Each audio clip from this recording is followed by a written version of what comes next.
Welcome to the IPEX UCE mobile application video for Windows Desktop. If you haven't set up your application yet, please refer to the UCE installation video for Windows.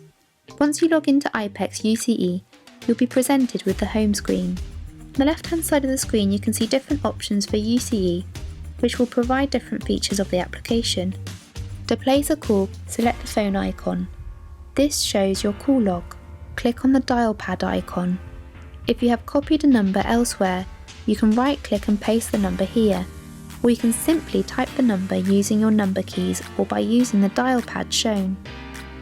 As you type the number, matching contacts will be shown from your IPEX cloud directory.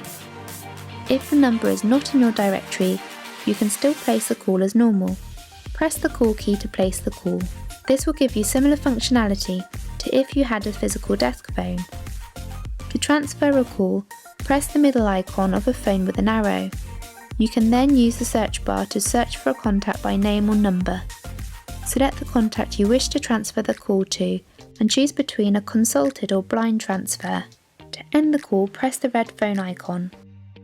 If you have any questions regarding your UCE application, please contact your telephony provider.